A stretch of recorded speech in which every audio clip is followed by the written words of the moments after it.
नमस्कार दोस्तों, स्वागत है आपका आपके अपनी YouTube channel government job preparation पे।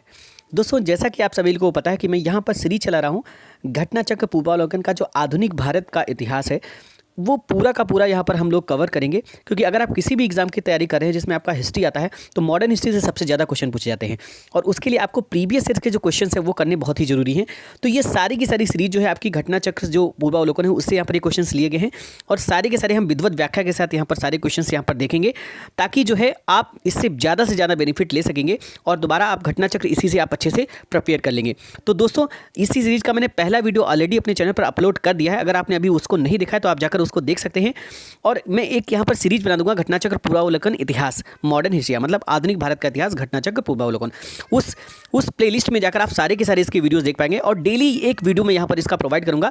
तो कल के टॉपिक में मैंने आपको प्रोवाइड किया था कि भारत यूरोपीय कंपनियों का भारत में आगमन, और आज के टॉपिक में हम लोग देखेंगे ईस्ट इंडिया कंपनी और बंगाल के नवाब के जो बीच संघर्ष हुआ, ईस्ट इंडिया कंपनी और बंगाल के नवाबों के बीच जो संघर्ष हुआ, और साथ में देखेंगे यहाँ पर कि जो क्षेत्रीय राज्य पंजाब और मैसूर थे उनके बारे में यहाँ पर देखेंगे ईस्ट इंडिया कंपनी के साथ उनके क्या संबंध रहे। तो उससे संबंधित आज के इस टॉपिक में हम लोग क्वेश्चंस डिस्कस करेंगे। और दोस्तों, सारी टॉपिक यानी कि सारी की मॉडर्न हिस्ट्री हम लोग डिस्कस करेंगे। बस आपसे एक रिक्वेस्ट रहेगी कि आप इसे ज़्यादा से ज़्यादा लोगों के साथ शेयर करें, ताकि हम भी इस वीडियो को, इस श्रृंखला को कंटिन्यू लगातार जारी रख सकें। तो जैसा कि आप लोगों को यहाँ पर पहला क्वेश्चन दिख रहा है, जैसा कि आप सभी को पता है कि जब उस समय की बात है जहाँ पर जब मुगल काल यहाँ पर समाप्ति के दौर पर था और आधुनिक भारत का चरण चल रहा था, तो उस समय क्या हो रहा था कि जो मुगल सत्ता धीरे धीरे कमज़ोर होती जा रही थी और उसी कमज़ोर होती हुई मुगल सत्ता के परिणाम स्वरूप छोटे छोटे क्षेत्रीय राज्य डेवलप हो गए थे, छोटी छोटी क्षेत्रीय रियासतें डेवलप होने लगी थी। और वो जो रियासतें और वो जो राज्य थे वो अपने आप को स्वतंत्र घोषित करने की होड़ में लगे हुए थे। उन्हीं सारी को चीज़ों को देखते हुए उस समय सबसे संपन्न क्षेत्र हुआ करता था बंगाल, जिसने अपने आप को सबसे पहले यहाँ पर स्वतंत्र घोषित करने की यहाँ पर कोशिश की। और उसके ब्रिटेन के साथ कुछ संघर्ष हुए, ईस्ट इंडिया कंपनी के साथ जो संघर्ष हुए उससे संबंधित यहाँ पर प्रश्न हम लोग डिस्कस करेंगे। तो चलिए शुरू करते हैं। तो यहाँ पर पहला क्वेश्चन है, निम्नलिखित में से कौन सा एक मुगल सम्राट द्वारा नियुक्त बंगाल का अंतिम गवर्नर था? तो यहाँ पर अगर मुगल सम्राट के द्वारा नियुक्त बंगाल के अंतिम गवर्नर की बात करें तो वो था यहाँ पर मुर्शिद कुली खां, यानी कि ऑप्शन नंबर बी आपका यहाँ पर सही आंसर हो जाता है। मुगल सम्राट फर्रुख सियर द्वारा 1717 ईस्वी में मुर्शिद कुली खान को बंगाल का गवर्नर यानी कि सूबेदार नियुक्त किया गया था। तो मुर्शिद कुली खां को 1717 ईस्वी में किसके द्वारा नियुक्त किया गया था? तो जो फर्रुख सियर थे, मुगल बादशाह फर्रुख सियर, उनके द्वारा 1717 में मुर्शिद कुली खां को बंगाल का गवर्नर नियुक्त किया गया था। मुर्शिद कुली खान की मृत्यु के पश्चात उनका जो दामाद था सुजाउद्दीन बंगाल का सूबेदार बना, जिसे तत्कालीन मुगल सम्राट मोहम्मद शाह रंगीला द्वारा मान्यता प्रदान की गई। ठीक है, तो जब मुर्शिद कुली खां की यहाँ पर डेथ होती, उसके बाद उनका जो दामाद होता है जिसका नाम होता है सुजाउद्दीन, ठीक है, तो वो जो है बंगाल का यहाँ पर सूबेदार बनता है और जिसे जो है उस समय के जो तत्कालीन मुगल शासक थे मोहम्मद शाह, जिसे रंगीला के नाम से भी जाना जाता था, उसने उन्हें मान्यता प्रदान की थी। अतः अगर मुगल सम्राट द्वारा स्वतंत्र रूप से नियुक्त बंगाल का अंतिम गवर्नर की अगर हम बात करें तो ये आपका मुर्शिद कुली खान ही होता है। ठीक है, नेक्स्ट क्वेश्चन देखते हैं। हमारा अगला क्वेश्चन है, निम्नलिखित में से कौन सा युद्ध था जिसने भारत में ब्रिटिश प्रभुत्व को प्रारंभ किया? तो वो कौन सा युद्ध था जिसने भारत में ब्रिटिश प्रभुत्व को प्रारंभ कर दिया? तो वो आंसर आपका यहाँ पर हो जाएगा, सबसे महत्वपूर्ण जो युद्ध था प्लासी का युद्ध, जो कि 1757 में, जिसकी एग्जैक्ट डेट है 23 जून 1757 को जो लड़ा गया, जिसने जो है भारत में ब्रिटिश प्रभुत्व का प्रारंभ कर दिया था। ठीक है, तो भारत में अगर ब्रिटिश प्रभुत्व के प्रारंभ की हम अगर बात करें तो उसमें महत्वपूर्ण जो भूमिका निभाई थी वो निभाई थी प्लासी के युद्ध ने, जो कि 23 जून 1757 ईस्वी में रॉबर्ट क्लाइव, जो कि एक अंग्रेज सेनापति थे, रॉबर्ट क्लाइव के नेतृत्व में अंग्रेजों और बंगाल के नवाब सिराजुद्दौला के बीच में यहाँ पर लड़ा गया था। ठीक है, तो ये जो प्लासी का युद्ध है किसके किसके बीच में लड़ा गया था? तो ये अंग्रेजी सेना का जो नेतृत्व कर रहे थे वो थे रॉबर्ट क्लाइव और सिराजुद्दौला, जो उस समय बंगाल के नवाब थे, उनके बीच में युद्ध लड़ा गया था 23 जून 1757 ईस्वी को। ठीक है, जिसमें सिराजुद्दौला की जो है पराजय हुई थी यहाँ पर और नवाब की सेना जो है 3 विद्रोहियों। अब यहाँ पर जो सिराजुद्दौला की पराजय हुई उसके पीछे रीज़न ये था कि उसके मेन प्रमुख 3 जो विद्रोही थे जो जाकर अंग्रेजी सेना से मिल गए थे, जिसकी वजह से उसकी यहाँ पर पराजय हुई थी। यानी कि मीर जाफर, यार लतीफ़ और राय दुर्लभ, ये जो थे ये ऐसे व्यक्ति थे जो कि सिराजुद्दौला की तरफ से न होकर अंग्रेजों की तरफ शामिल हो गए थे। यानी उन्होंने एक तरह से धोखेबाजी की, जिसकी वजह से यहाँ पर 23 जून 1757 ईस्वी को अंग्रेजों यानी कि रॉबर्ट क्लाइव के नेतृत्व में अंग्रेजों ने जो है सिराजुद्दौला को पराजित कर दिया था। ठीक है, तो नवाब की एक अग्रगामी टुकड़ी, अब देखो यहाँ पर हुआ क्या था कि नवाब की एक अग्रगामी टुकड़ी के नेता मीर मदन तथा मोहन लाल थे। सहसा एक गोली से रणभूमि से ही मीर मदन का यहाँ पर मारा जाता है। नवाब सिराजुद्दौला द्वारा अपने प्रमुख अधिकारियों से मंत्रणा के दौरान मीर जाफर ने उसे पीछे से हटने को कहा तथा यह भी कहा कि नवाब को सेना का नेतृत्व सेनाध्यक्षों के हाथों में छोड़ युद्ध से चले जाना चाहिए। सिराजुद्दौला वापस मुर्शिदाबाद लौट गया, यही उसकी हार का कारण बना। प्लासी के युद्ध ने अंग्रेजों को तत्कालीन सैनिकों को वाणिज्यिक लाभ प्रदान किया। अब जब प्लासी का युद्ध हुआ, इसमें यह बताया गया कि यहाँ पर जो मीर जाफर था, जो कि उनका एक सेनापति था, उसने यहाँ पर धोखा दिया और जिसकी वजह से सिराजुद्दौला यहाँ पर हार गए। और जब यहाँ पर नवाब प्लासी का जो युद्ध हुआ, उससे अंग्रेजों को अपार धन संपदा प्राप्त हुई और आगे उनका जो है भारत में टिकने का जो मार्ग वो प्रशस्त हो चुका। ठीक है, नेक्स्ट बढ़ते हैं। नेक्स्ट हमारा क्वेश्चन है, सिराजुद्दौला लॉर्ड क्लाइव द्वारा परास्त हुआ था कि युद्ध में। तो मैंने अभी बताया आपको कि प्लासी के युद्ध में सिराजुद्दौला जो था, जो कि उस समय बंगाल का नवाब था, वो रॉबर्ट क्लाइव के द्वारा यहाँ पर प्लासी के युद्ध में परास्त हुआ था, जो कि 23 जून 1757 ईस्वी को लड़ा गया था। ठीक है, नेक्स्ट क्वेश्चन देखते हैं, भारतवर्ष में ब्रिटिश साम्राज्य का संस्थापक कौन था। तो अगर हम बात करें तो जो ये प्लासी का युद्ध था, जो कि 23 जून 1757 ईस्वी को लड़ा गया था, इसने भारत में ब्रिटिश सत्ता का प्रभुत्व स्थापित करने में महत्वपूर्ण भूमिका निभाई और इस युद्ध में जो नेतृत्व कर रहे थे वो थे रॉबर्ट क्लाइव। तो यहाँ पर भारतवर्ष में अगर ब्रिटिश सत्ता का संस्थापक की बात की जाए तो ये रॉबर्ट क्लाइव को ही माना जाता है, लॉर्ड रॉबर्ट क्लाइव, यानी कि ऑप्शन नंबर सी आपका सही आंसर हो जाता है। नेक्स्ट क्वेश्चन देखते हैं, हमारा अगला क्वेश्चन है, प्लासी का युद्ध मैदान कहाँ स्थित है। तो प्लासी का जो युद्ध मैदान है ये पश्चिम बंगाल में स्थित है। ठीक है, कहाँ पर स्थित है ये प्लासी का युद्ध मैदान पश्चिम बंगाल में स्थित है, जिसका वर्तमान नाम है पलासी। ठीक है, और ये जो है बंगाल राज्य के नदिया जिले में भागीरथी नदी के किनारे स्थित है। तो ये भी कभी कभी पूछा जाता है कि किस नदी के किनारे स्थित है, तो ये नादिया जिले में भागीरथी नदी के किनारे स्थित है। नेक्स्ट क्वेश्चन देखते हैं, हमारा अगला क्वेश्चन, निम्नलिखित में से किसने अपनी राजधानी मुर्शिदाबाद से मुंगेर स्थानांतरित किया। तो यहाँ पर मुर्शिदाबाद से जो मुंगेर राजधानी स्थानांतरित किया, तो इसके बारे में मैं आपको यहाँ पर बताता हूँ कि यहाँ पर जब मीर जाफर आपका बनता है, नवाब बनता है बंगाल का, अंग्रेज़ लोग जब सिराजुद्दौला को हरा देते हैं और फिर मीर जाफर को, चूँकि उसने विश्वासघात किया था, तो उसे अंग्रेज़ लोग वहाँ पर नवाब बना देते हैं। ठीक है, लेकिन मीर जाफर की कार्यकलाप क्रियाओं से जो है अंग्रेज़ खुश नहीं होते हैं और फिर जाकर मीर कासिम को वहाँ पर बना देते हैं। लेकिन मीर कासिम क्या होता है, वो थोड़ा सा महत्वाकांक्षी होता है। तो इस तरह से यहाँ पर एक कहानी चलती है।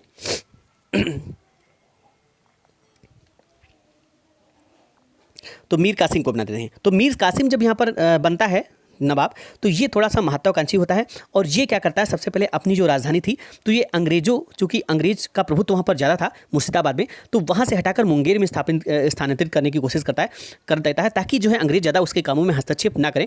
और भी कुछ ऐसे कार्य होते हैं जो अंग्रेजों को यहाँ पर पसंद नहीं आते हैं, जो ये करने की कोशिश करता है, जिसकी वजह से यहाँ पर अंग्रेजों द्वारा फिर इसको भी यहाँ पर से हटा दिया जाता है। तो ये यहाँ पर इसका जो ऑप्शन है कि निम्नलिखित से किसने अपनी राजधानी मुर्शिदाबाद से मुंगेर स्थानांतरित की थी, तो ये की थी मीर कासिम ने, यानी कि ऑप्शन नंबर डी आपका यहाँ पर सही आंसर हो जाता है। ठीक है, नेक्स्ट क्वेश्चन देखते हैं, सबसे अधिक निर्णायक युद्ध जिसने अंग्रेजों के भारत में प्रभुत्व को संस्थापित किया। तो जो सबसे अधिक निर्णायक युद्ध था, जिसने पूरे प्रभुत्व को स्थापित कर दिया था अंग्रेजों को, जिसने ये डिसाइड कर दिया था कि अब अंग्रेज भारत में बहुत समय तक टिकने वाले हैं, तो वो युद्ध जो था वो आपका युद्ध था बक्सर का युद्ध, यानी कि ऑप्शन नंबर ए आपका सही आंसर हो जाता है। अगर बक्सर के युद्ध की हम बात करते हैं तो यहाँ पर जैसा कि मैंने बताया कि जब मीर कासिम वहाँ पर बनता है तो मीर कासिम मुंगेर राजधानी स्थानांतरित कर देता है। उसके बाद उसको भी अंग्रेज लोग हटा देते हैं और हटाने के बाद जब वो मीर कासिम जब वहाँ से हटकर जाता है तो वो जाता है यहाँ पर अवध के नवाब से मिलता है और साथ में उस समय जो साल आलम द्वितीय थे, जो कि मुगल शासक थे, उनसे मिलकर वो फिर सेना को तैयार करके युद्ध के लिए निकल पड़ते हैं तीनों। और यहाँ पर 22 अक्टूबर 1764 की बात की जा रही है। 22 अक्टूबर सन 1764 में बक्सर का युद्ध होता है, जो इन तीनों की संयुक्त सेना और अंग्रेजों के मध्य होता है। और इस युद्ध में अंग्रेजों ने किसी भी छल या किसी भी चालाकी का प्रयोग न करते हुए सीधे आमने सामने की लड़ाई में यहाँ पर ये इन तीनों की संयुक्त सेना को, इन तीनों के संयुक्त स्वरूप को पराजित कर देते हैं।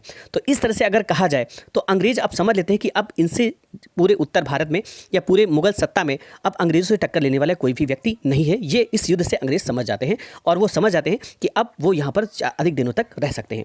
तो सबसे अधिक अगर निर्णायक युद्ध की यहाँ पर बात करते हैं तो ये आपका यहाँ पर हो जाएगा बक्सर का युद्ध, यानी कि ऑप्शन नंबर ए आपका यहाँ पर सही आंसर हो जाता है। नेक्स्ट क्वेश्चन देखते हैं, हमारा अगला क्वेश्चन है, इंग्लैंड की ईस्ट इंडिया कंपनी की भारत में प्रथम निर्णायक सैन्य सफलता मानी जाती है। तो प्रथम निर्णायक सैन्य सफलता मैंने अभी आपको बताया कि बक्सर का जो युद्ध था वो माना जाता है। ऑप्शन नंबर ए आपका सही आंसर हो जाएगा। नेक्स्ट क्वेश्चन देखते हैं, अगला क्वेश्चन है, बक्सर के युद्ध के समय दिल्ली का शासक कौन था। तो बक्सर के युद्ध के समय अभी मैंने बताया कि दिल्ली का जो शासक था वो था शाह आलम द्वितीय, यानी कि ऑप्शन नंबर आपका डी आपका यहाँ पर सही आंसर हो जाते हैं। ठीक है, अगला क्वेश्चन देखते हैं, बक्सर की लड़ाई के समय बंगाल का नवाब कौन था। तो बक्सर की लड़ाई के समय मीर कासिम, चूंकि तो उनसे मिलने जाता है। उसी बक्सर की लड़ाई में क्या होता है, मीर कासिम ही जाता है और जो है अवध के नवाब और शाह आलम द्वितीय को एकत्रित करके यहाँ पर फिर से लड़ाई के लिए लोग निकलते हैं। तो यहाँ पर उस समय जो नवाब बना हुआ था, तो उस समय फिर से मीर जाफ़र यहाँ पर नवाब बना हुआ था। ठीक है, तो बक्सर की लड़ाई के समय अगर हम बात करें तो ये था मीर जाफ़र, यानी कि ऑप्शन नंबर बी आपका सही आंसर होता है। नेक्स्ट क्वेश्चन देखते हैं, सन 1765 में ईस्ट इंडिया कंपनी को बंगाल की दीवानी किसने प्रदान की थी? तो सन 1765 में ईस्ट इंडिया कंपनी को जो बंगाल की दीवानी प्रदान की गई थी, वो दीवानी प्रदान की गई थी मुगल सम्राट के द्वारा, यानी कि ऑप्शन नंबर बी आपका यहाँ पर सही आंसर हो जाता है। ठीक है, नेक्स्ट क्वेश्चन देखते हैं। अगला क्वेश्चन हमारा, किस गवर्नर के समय कार्यकाल में ईस्ट इंडिया कंपनी को शहंशाह शाह आलम द्वारा बंगाल, बिहार तथा उड़ीसा में दीवानी अधिकार दिए गए थे? तो यहाँ पर किस गवर्नर के शासनकाल की बात की जा रही है? तो उस समय जो गवर्नर थे वो थे लॉर्ड क्लाइव। देखिए, इन्होंने ही 1757 का प्लासी का युद्ध जीता था और यही उसी समय तत्कालीन गवर्नर बनाए गए थे। उसके समय ही, इन्हीं के समय ही बक्सर का युद्ध लड़ा गया और बक्सर के युद्ध में यहाँ पर इलाहाबाद की भी संधि हुई, जो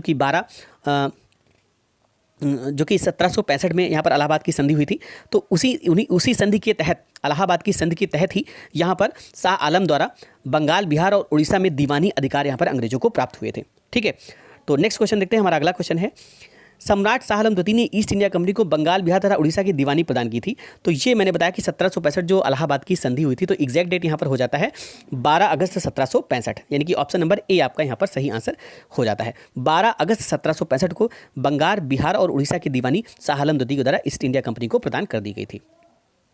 नेक्स्ट क्वेश्चन है, वर्ष 1765 में दीवानी प्रदान किए जाने के बाद ब्रिटिश सबसे पहले निम्नलिखित में से किस पर्वतीय जनजाति के संपर्क में आए थे? ठीक है, तो यहाँ पर किस पर्वतीय जनजाति के संपर्क में आए थे दीवानी प्रदान किए जाने के बाद? तो ये आए थे आपके खासी, यानी कि ऑप्शन नंबर बी आपका सही आंसर हो जाता है। जब 1765 ईस्वी में अंग्रेजों द्वारा सिलहट की दीवानी प्राप्त की गई तथा बर्मा युद्ध के बाद स्कॉट द्वारा सिलहट को जयंतिया तथा गारो पहाड़ी क्षेत्रों से जोड़ने के लिए सड़कों का निर्माण किया जाने लगा, जिसके विरोध स्वरूप इन पहाड़ियों पर रहने वाले खासी जनजाति के लोगों ने अपने नेता तीरथ सिंह के नेतृत्व में विद्रोह यहाँ पर किया था। ठीक है, अगला क्वेश्चन देखते हैं। नेक्स्ट हमारा क्वेश्चन है, 18वें शतक में भारत में लड़े गए युद्धों का निम्नलिखित में से सही कालानुक्रम कौन सा है? तो यहाँ पर देखिए सारे युद्ध दिए गए हैं, इनको सही कालानुक्रम आपको बताना है कौन सा है। तो यहाँ पर मैं बता देता हूँ, जो युद्ध हैं सारे मैं सीरियल से बता देता हूँ। जो अंबर का युद्ध है, जो कि अगस्त 1749 में लड़ा गया था, अंबर का युद्ध अगस्त 1749, जो कि मुजफ्फर जंग, चंदा साहब तथा फ्रांसीसियों की संयुक्त सेनाओं ने वेल्लूर के समीप अंबर नामक स्थान पर अनवरुद्दीन को पराजित कर उसकी हत्या कर दी। मुजफ्फर जंग दक्कन का सूबेदार बन गया। इस उपलक्ष्य में उसने अपने हितकारी डुप्ले को कृष्णा नदी के दक्षिणी भाग के मुगली प्रदेशों पर गवर्नर नियुक्त कर दिया तथा उत्तरी सरकार के कुछ जिले भी फ्रांसीसियों को दे दिए। इसके अतिरिक्त मुजफ्फर जंग की प्रार्थना पर एक फ्रेंच सेना की टुकड़ी बुस्सी के नेतृत्व में हैदराबाद में तैनात कर दी गई। तो यहाँ पर यह हुआ था अंबर का युद्ध 1749 ईस्वी में। ठीक है, नेक्स्ट क्वेश्चन देखते हैं। नेक्स्ट इसमें जो दिया गया है प्लासी का युद्ध, तो मैं बता चुका हूं आपको 1757 ईस्वी में लड़ा था, रावर क्लाइव और सिराजुद्दौला के मध्य लड़ा गया था। ठीक है, वांडीवास का जो युद्ध था ये जनवरी 1760 ईस्वी में लड़ा गया था। 1760 जनवरी 1760 में वांडीवास का युद्ध लड़ा गया था, जो कि अंग्रेजों और फ्रांसीसियों के मध्य युद्ध लड़ा गया था, जिसमें फ्रांसीसियों की पराजय हुई थी और उसी दिन ये निर्धारित हो गया था कि यहाँ पर अब फ्रांसीसी ज़्यादा दिन तक नहीं सह सकेंगे और अंग्रेज यहाँ पर स्थायी शासन कर सकेंगे। ठीक है, नेक्स्ट यहाँ पर है हमारा बक्सर का युद्ध, जो कि 1764 ईस्वी में लगा था, ये भी मैंने आपको बता दिया है। तो इस तरह से इसका जो सही ऑप्शन हो जाएगा ये आपका ऑप्शन नंबर बी यहाँ पर सही आंसर हो जाता है। अंबर का युद्ध, फिर प्लासी का युद्ध, फिर वांडीवास का युद्ध और फिर बक्सर का युद्ध। ठीक है, नेक्स्ट क्वेश्चन देखते हैं। हमारा अगला क्वेश्चन है, उस फ्रांसीसी सेनापति का नाम बताइए जो 1760 के वांडीवास युद्ध में पराजित हुआ था। तो कौन सा वो फ्रांसीसी सेनापति था जो 1760 के वांडीवास युद्ध में पराजित हुआ था? तो ये उस समय पराजित हुए थे काउंट लाली।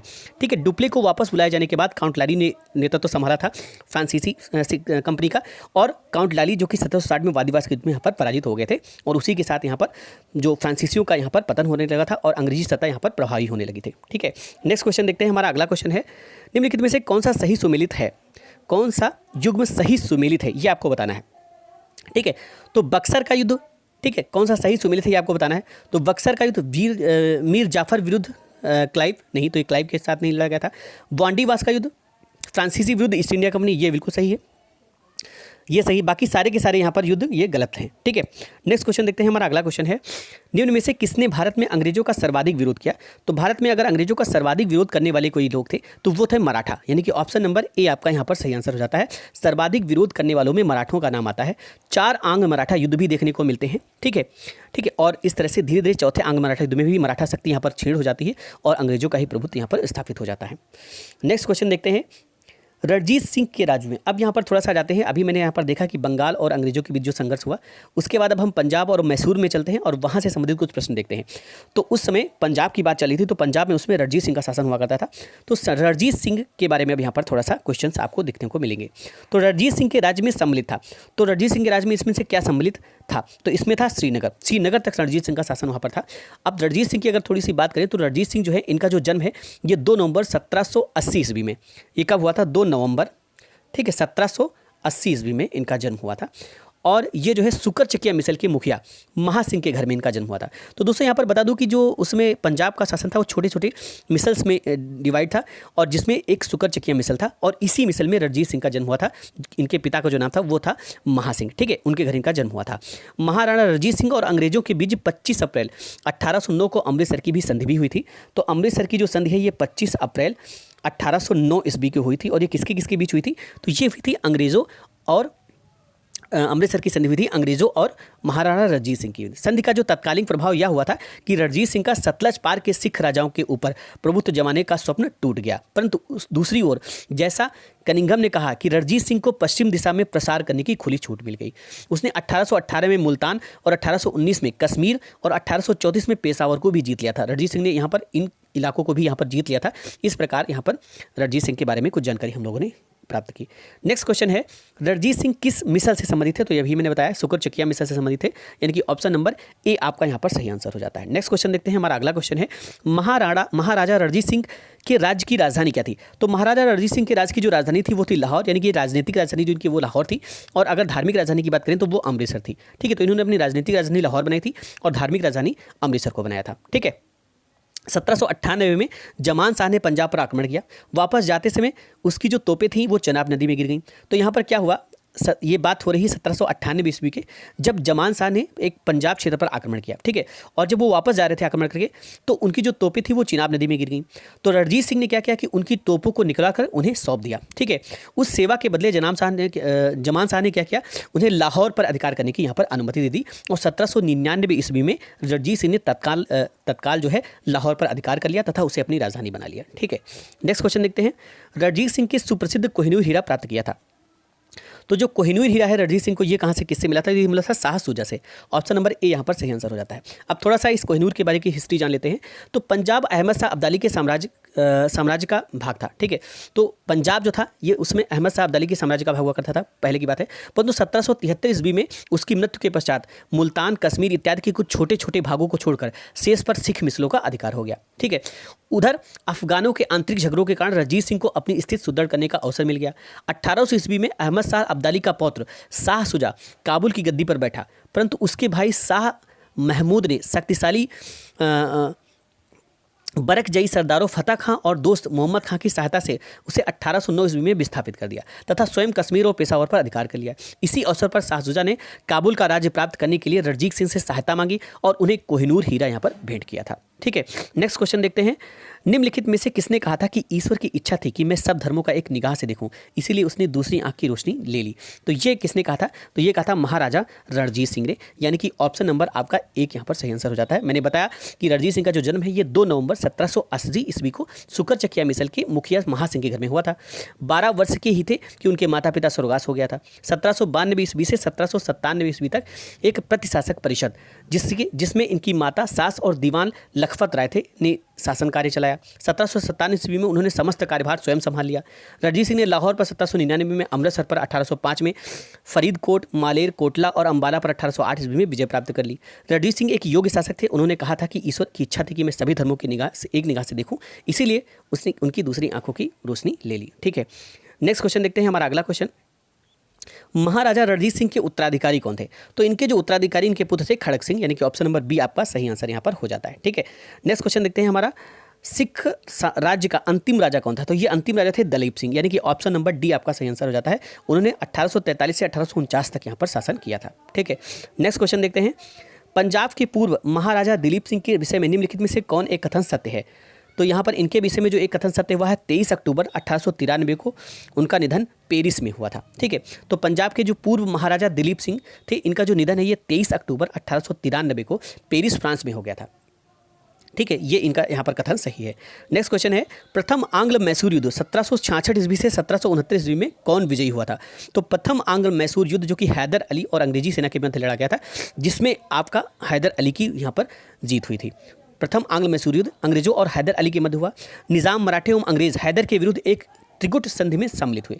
ठीक है, तो निज़ाम, मराठे और अंग्रेज ये हैदर के विरुद्ध एक त्रिगुट संधि में सम्मिलित हुए। हैदर ने अपनी कूटनीतिक सूझबूझ से इस त्रिगुट को भंग करने का प्रयास किया। उसने यहाँ पर देखो क्या हुआ था कि जब अंग्रेजों के बीच ये युद्ध लड़ा गया, प्रथम अंग्रेज युद्ध, तो अंग्रेजों ने निज़ाम और मराठों को अपनी तरफ सम्मिलित करने की कोशिश की, क्योंकि निज़ाम और मराठा उस समय मैसूर की समृद्धि से ईर्ष्या करते थे, तो वो यहाँ पर अंग्रेजों का साथ देना चाहते थे। लेकिन अपनी सूझबूझ के दम पर हैदर अली ने उन्हें यहाँ पर अलग नहीं होने दिया और अपनी तरफ सम्मिलित रखा, जिसकी वजह से अंग्रेज जो है, जो प्रथम मैसूर युद्ध था, आंग्ल मैसूर युद्ध, इसमें अंग्रेज पूरी तरह से पराजित हुए। ठीक है, और उनका जो त्रिगुट है वो पूरी तरह से सफल नहीं हो पाया। उसने मराठों को यहाँ पर अब कैसे मिला? उन्होंने मराठों को धन देकर और निजाम को प्रदेश का प्रलोभन देकर अपनी ओर मिला लिया था और फिर कर्नाटक पर आक्रमण किया। अंग्रेजों की प्रारंभिक सफलता के कारण निजाम पुनः अंग्रेजों की ओर चला गया।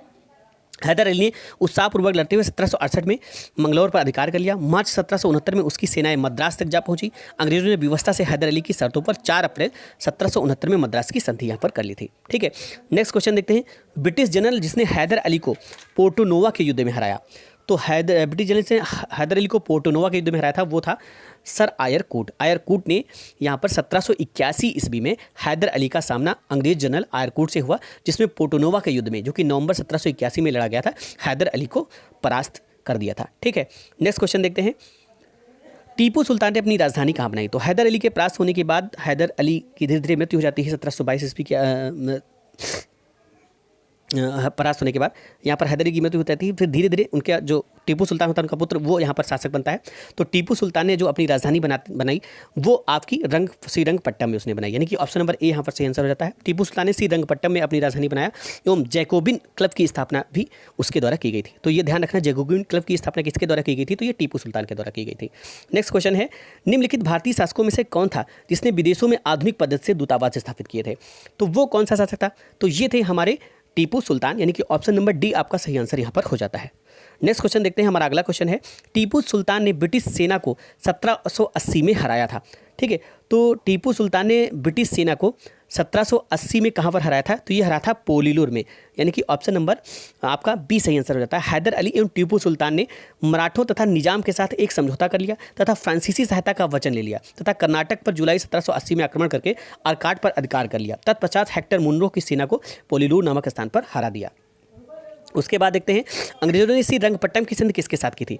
तो श्रीरंगपट्टम की जो संधि हुई थी वो हुई थी टीपू सुल्तान के साथ। ऑप्शन नंबर सी यहाँ पर सही आंसर हो जाता है, क्योंकि टीपू सुल्तान ही उस समय शासक थे। तृतीय आंग्ल मैसूर युद्ध की यहाँ पर बात चल रही है, जो कि 1790 से लेकर 1792 ईस्वी तक यहाँ पर चला। ठीक है, तृतीय आंग्ल मैसूर युद्ध, इसका जो अवसान है यानी इसका जो समापन है वो श्रीरंगपट्टम की संधि के साथ यहाँ पर होता है और इस संधि में अंग्रेजों की ओर से कार्नवालिस तथा मैसूर से टीपू सुल्तान शामिल होते हैं। इसके अनुसार टीपू को अपने राज्य का लगभग आधा भाग अंग्रेजों तथा उनके साथियों को देना पड़ता है। साथ ही युद्ध के हार जाने के रूप में टीपू को 3 करोड़ रुपये अंग्रेजों को यहाँ पर देने पड़ते हैं।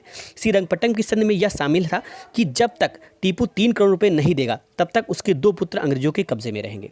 कार्नवालिस ने इसी संधि के बाद यह टिप्पणी की थी, हमने अपने शत्रु को प्रभावशाली ढंग से पंगु बना दिया है तथा साथियों को भी शक्तिशाली नहीं बनने दिया। ठीक है, नेक्स्ट क्वेश्चन देखते हैं। टीपू सुल्तान अंग्रेजों के साथ युद्ध में कब मारे गए? तो टीपू सुल्तान जो अंग्रेजों के साथ युद्ध में मारे गए थे 1799 ईस्वी में मारे गए थे। ठीक है, ऑप्शन नंबर बी आपका सही आंसर हो जाता है। नेक्स्ट क्वेश्चन देखते हैं। हमारा अगला क्वेश्चन है, इसमें निम्नलिखित को सही सुमेलित आपको करना है। तो इसमें आपका सही आंसर हो जाएगा सही सुमेलित कौन एक सही सुमेलित है? तो सही सुमेलित जो इसमें है वो है चतुर्थ आंग्ल मैसूर युद्ध।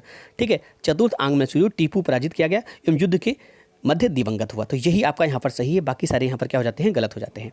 नेक्स्ट क्वेश्चन देखते हैं। बेगम समरूग ने एक अति प्रसिद्ध चर्च का निर्माण कराया। तो ये आपका कलम साइज से थोड़ा आ जाता है। तो ये आपका सरधना में बेगम समरू ने एक अति प्रसिद्ध चर्च का निर्माण करवाया था और ये है 1753 से 1836 की ईस्वी की बात है। बेगम समरू का समय जो था और इन्होंने एक अति प्रसिद्ध चर्च का निर्माण मेरठ के निकट सरधना में करवाया था। नेक्स्ट क्वेश्चन देखते हैं। निम्न कथनों में सही कौन सा एक सही नहीं है? देखिए, अली मर्दान खान ने बंगाल में राजस्व कृषि पद्धति प्रारंभ की। ठीक है, तो इसमें से आपको बताना है कि कौन सा सही नहीं है। तो यही आपका यहाँ पर सही नहीं है, बाकी सारे के सारे यहाँ पर क्या हैं? सही हैं। ठीक है, एक यही है जो आपका यहाँ पर सही नहीं है। नेक्स्ट क्वेश्चन देखते हैं। निम्नलिखित कथनों पर विचार करना है। पानीपत के तृतीय युद्ध में अहमद शाह अब्दाली से इब्राहिम लोदी को पराजित किया। तो यहाँ पर आपका पूछा गया है कि इन कथनों पर आपको विचार करना है। फिर है तृतीय आंग्ल मैसूर युद्ध में टीपू सुल्तान की मृत्यु हुई, ठीक है। नेक्स्ट है प्लासी के युद्ध में सिराजुद्दौला की पराजय के लिए मीर जाफर ने अंग्रेजों से मिलकर षड्यंत्र रचा। तो इस तरह से इसमें से कौन सा सही होगा? तो इसमें आपका केवल 2 सही होगा, ऑप्शन नंबर केवल 3 सही होगा, सॉरी केवल 3, ये ऑप्शन आपका सही हो जाएगा। प्लासी के युद्ध में सिराजुद्दौला की पराजय के लिए मीर जाफर ने अंग्रेजों से मिलकर षड्यंत्र रचा। बाकी सारे यहाँ पर क्या हैं, गलत हो जाते हैं, ठीक है। नेक्स्ट क्वेश्चन देखते हैं, निम्नलिखित में से कौन सा युग्म सुमेलित नहीं है? तो इसमें आपको बताना है कि कौन सा युग्म सुमेलित नहीं है। लॉर्ड कॉर्नवालिस, ये तो कौन से? तो ये चतुर्थ आंग्ल मैसूर युद्ध था, ये सही हो जाएगा, चतुर्थ आंग्ल मैसूर युद्ध, ठीक है। लॉर्ड वेलेस्ली, ठीक है, ये किससे संबंधित है? तो लॉर्ड वेलेस्ली जो संबंधित है, कौन सा युग्म यहाँ पर सुमेलित नहीं है, ठीक है। तो इसमें आपका हो जाएगा, हाँ, चतुर्थांग मराठा से शायद, ये चतुर्थांग मराठा से था यहाँ पर, सॉरी यहाँ पर। तो इस तरह से देखा जाए तो यही आपका गलत हो जाएगा। यहाँ पर लॉर्ड जो वेलेस्ली कॉर्नवालिस से तृतीय आंग्ल मराठा युद्ध से नहीं संबंधित है, ये है चतुर्थ आंग्ल। लॉर्ड कॉर्नवालिस जो है ये अंग्रेज तथा मराठों के मध्य 3 युद्ध हुए थे, यहाँ पर मैं बता दूं आपको, जिसमें प्रथम आंग्ल मराठा युद्ध हुआ था, ये 1775 ईस्वी और 1782 की बंद हुआ था। वारेन हेस्टिंग की कंपनी का गवर्नर जनरल था। द्वितीय आंग्ल मराठा युद्ध हुआ था, ये 1803 से 1806 हुआ था, कि इनके समय लॉर्ड वेलेस्ली गवर्नर जनरल थे। तथा तीसरा जो आंग्ल मराठा युद्ध हुआ था, ये 1717 से 18 में हुआ था, और इसके समय लॉर्ड हेस्टिंग्स गवर्नर जनरल था। और तीसरे आंग्ल मराठा युद्ध का कारण पिंडारियों के विरुद्ध अंग्रेजों का अभियान था। तो यहाँ पर जो तृतीय आंग्ल मराठा युद्ध लॉर्ड कॉर्नवालिस है, ये आपका यहाँ पर सही नहीं है, ये आपका गलत यहाँ पर हो जाता है, ठीक है। तो इस तरह से दोस्तों यहाँ पर हमारे सारे आज के क्वेश्चन खत्म होते हैं, और कल हम पढ़ेंगे जनरल, गवर्नर जनरल, वायसराय, ठीक है। गवर्नर, गवर्नर जनरल और वायसराय, इनसे संबंधित प्रश्न करेंगे, और इसी तरह से सीरीज कंटिन्यू जारी रहेगी। तो दोस्तों अगर आपको वीडियो पसंद आ रहा है तो जरूर ज़्यादा से ज़्यादा लोगों के साथ शेयर करें, ताकि डेली आपको मैं एक वीडियो इसका प्रोवाइड कर सकूं, और पूरी की पूरी यहाँ पर मॉडर्न हिस्ट्री में पूरी अच्छी तरीके से यहाँ पर फिनिश कर सकूं। तो मिलते हैं इसी सीरीज के नए अपडेट के साथ, तब तक के लिए थैंक्स फॉर वॉचिंग।